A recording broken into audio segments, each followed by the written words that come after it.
লোকসভা ভোটের মাঝেই একেবারে বুমেরাং 26,000 শিক্ষক শিক্ষিকার চাকরি বাতিল। SSC group C group D এবং শিক্ষক শিক্ষাকর্মীদের চাকরি বাতিল হয়েছে। এসএসসি নবম দশম, SSC group C group D, SSC একাদশ দ্বাদশ, এই তিন ক্ষেত্রে 2016 সালের গোটা প্যানেল বাতিল করে দিয়েছেন বিচারপতি দেবাংশু বসাকের ডিভিশন বেঞ্চ।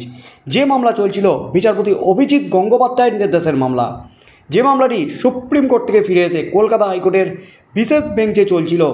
6 মাসের মধ্যে এই মামলার মীমাংসা করার নির্দেশ দিয়েছিল সুপ্রিম কোর্ট, কিন্তু 3.5 মাসের মধ্যেই শুনানির পর, দীর্ঘ শুনানির পর প্রায় প্রত্যেক দিনই কিন্তু ওঠে এই মামলাটি শুনানির জন্য হাইকোর্টে।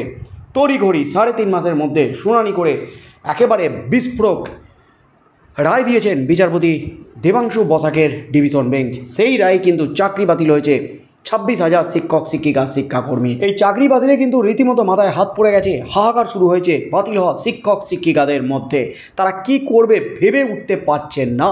একদিকে যেমন মাথায় ঋণের বোঝা, তার মধ্যেই কিন্তু এই সমস্ত শিক্ষক শিক্ষিকাদের, বাতিল হওয়া বহু শিক্ষক শিক্ষিকাদের সমস্ত টাকা, বেতনের টাকা কড়ায় গণ্ডায় 12% সুদে ফেরত দিতে হবে 4 সপ্তাহের মধ্যে।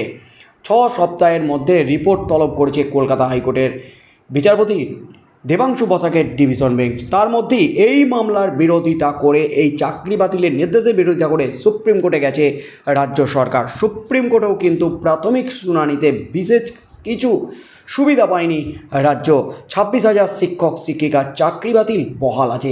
আর এসএসসির 26,000 শিক্ষক শিক্ষিকার পর প্রাথমিকে যে বিস্ফোরক নির্দেশ দিয়েছিলেন বিচারপতি অভিজিৎ গঙ্গোপাধ্যায়, 32,000 শিক্ষক শিক্ষিকার চাকরি বাতিল। এই সংখ্যাটা কিন্তু 32,000-এ সীমাবদ্ধ নেই, এই সংখ্যাটা বেড়ে হয়েছে 70,000। বিচারপতি রাজাশেখর মান্তা আগের শুনানিতেই কিন্তু কড়া হুঁশিয়ারি দিয়ে দিয়েছেন। প্রাথমিকে 2014 টেট অনুযায়ী যে নিয়োগ হয়েছিল, 4বার নিয়োগ হয়েছিল, 2016, 2020, 2022 এবং 2024, এই 4বারে যে 70,000 শিক্ষক শিক্ষিকার নিয়োগ হয়েছে, সেই 70,000 শিক্ষক শিক্ষিকার চাকরি তিনি বাতিল করে দেবেন, গোটা প্যানেল বাতিল করে দেবেন, এমনই কিন্তু ভয়ঙ্কর হুঁশিয়ারি দিয়েছেন বিচারপতি রাজাশেখর মান্তা। আর তার মধ্যেই কিন্তু এলো প্রাথমিকের 70,000 শিক্ষক শিক্ষিকাদের নিয়ে একেবারে ভয়ঙ্কর খবর।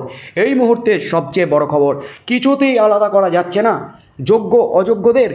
প্রাইমারি টেটের বৈধতা নিয়ে এবার প্রশ্ন উঠে গেল গোটা রাজ্য জুড়ে। তবে কি বাতিল হতে চলেছে প্রাইমারি টেট 2014? যে প্রাইমারি টেট 2014 নিয়ে এতদিন নিয়োগ দুর্নীতির অভিযোগ উঠেছে, যে প্রাথমিক টেট 2014 নিয়ে প্রায় 2 বছর ধরে মামলা চলছে, আর এই প্রাথমিক টেট নিয়োগ দুর্নীতিকাণ্ডে গ্রেপ্তার হয়ে জেলে আছেন প্রাক্তন শিক্ষামন্ত্রী পার্থ চ্যাটার্জি, মানিক ভট্টাচার্য, জীবন কৃষ্ণ সাহা সহ একাধিক তৃণমূলের হেভিওয়েট নেতা, মন্ত্রী, বিধায়ক থেকে শুরু করে তৃণমূলের ছোট বড় নেতারা। সেই প্রাথমিক টেট 2014 কি বাতিল তবে হতে চলেছে? অবশেষে এলো ভয়ঙ্কর তথ্য।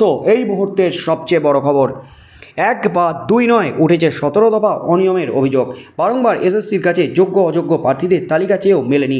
শেষমেশ খাঁটিয়ার ভেজাল পৃথক করতে না পারার জেরে গত সোমবার এসএসসি নিয়োগ দুর্নীতি মামলায় কলকাতা হাইকোর্টের রায়ে বাতিল হয়েছে 2016 সালের গোটা প্যানেল, যার জেরে এক ধাক্কায় চাকরি হারিয়েছেন 25,753 জন। এই নিয়ে এখনও উত্তপ্ত পরিস্থিতি। তার মাঝেই 2014 সালের প্রাথমিক টেট মামলায় সেই একই সমস্যা সামনে। 2014 সালের টেট মামলায় বিচারপতি রাজাশেখর মান্তার পর্যবেক্ষণ, সিবিআই রিপোর্টে এই পরীক্ষা নিয়ে বহু অনিয়মের কথা সামনে এসেছে। প্রাথমিক শিক্ষা পর্ষদ নিজেই টেটে উত্তীর্ণ এবং ফেল করা প্রার্থীদের আলাদা করতে ব্যর্থ। সেক্ষেত্রে এই পরীক্ষার কি আদৌ কোনো বৈধতা আছে? প্রশ্ন বিচারপতির। এদিন মামলার শুনানিতে একাধিক প্রশ্ন সামনে উঠে আসে।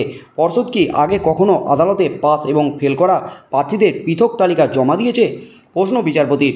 সেই তালিকা জমা দেওয়া সম্ভব কিনা সেই নিয়েও প্রাথমিক শিক্ষা পর্ষদের কাছে জানতে চেয়েছেন বিচারপতি। জাস্টিস মান্তার পর্যবেক্ষণ, ভুয়ো ওয়েবসাইটে যে সকল প্রার্থীদের নাম ছিল এবং যারা ভুয়ো ইমেলের ভিত্তিতে চাকরির জন্য টাকা দিয়েছেন তাদেরকে অযোগ্য বলে ধরা যেতে পারে। মামলাকারীদের আইনজীবী জানান, কারা টেট পাস করেছিলেন এবং কারা করেননি তা পর্ষদ বলতে পারছে না, তাই তাদের পৃথক করা যাচ্ছে না। যাদের কাছে উত্তরপত্রের প্রতিলিপি আছে তাদের অবশ্য পাস ফেল নিয়ে সন্দেহ থাকার কথা নয়।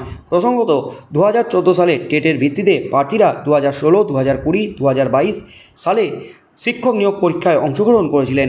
তবে 2014 সালের টেট নিয়ে বহু অভিযোগ সামনে আসে। আইনজীবীরা জানিয়েছেন এই টেটের ওএমআর সিট পাওয়া যাচ্ছে না, পাশাপাশি তার স্ক্যান করা প্রতিলিপি নিয়েও দ্বন্দ্ব।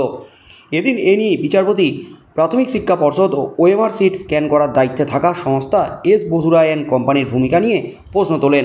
ওই কোম্পানির এক কর্মী কেন মেধাতালিকা পর্ষদের সরকারি ইমেলে না পাঠিয়ে মানিক ভট্টাচার্যের তৎকালীন পর্ষদ সভাপতি মানিক ভট্টাচার্যের ব্যক্তিগত ইমেলে পাঠিয়েছিলেন? আসল ওএমআর কেন ফেরত চাইল না প্রাথমিক শিক্ষা পর্ষদ? উত্তরপত্রই স্ক্যান করা হয়েছিল কিনা? এই ধরনের একাধিক প্রশ্ন তুলে দিয়েছেন বিচারপতি রাজাশেখর মান্তা। টেট নেওয়ার ক্ষেত্রে কী নিয়ম তৈরি করেছিল পর্ষদ, সেই বিষয়ে জানা প্রয়োজন বলে পর্যবেক্ষণে জানান বিচারপতি। এই মামলায় পর্ষদ সহ সব পক্ষের মতামত জানতে চেয়েছেন বিচারপতি মান্থা। জুন মাসে মামলার পরবর্তী শুনানি, তার মধ্যেই কিন্তু 70,000 শিক্ষক শিক্ষিকা এবার কিন্তু বিপদে। প্রাথমিকের 70,000 শিক্ষক শিক্ষিকা জুন মাসের মধ্যেই কিন্তু প্রাথমিক শিক্ষা পর্ষদকে হস্তন্যস্ত করতে হবে। যোগ্য অযোগ্যদের আলাদা করতে হবে, কারা যোগ্য কারা অযোগ্য সেই লিস্ট আলাদা করে ফেলতে হবে। তা না হলে কিন্তু প্রাথমিক শিক্ষা পর্ষদের পরিণতিও হবে এসএসসির মতো। এসএসসিতে তো 26,000 শিক্ষক শিক্ষিকা চাকরি বাতিলে সীমাবদ্ধ আছে। প্রাথমিকে কিন্তু এক ধাক্কায় 70,000 শিক্ষক শিক্ষিকা শিক্ষাকর্মী চাকরি যেতে চলেছে। প্রাথমিক বিদ্যালয়গুলি কিন্তু শিক্ষক শিক্ষিকাদের হারাতে পারেন।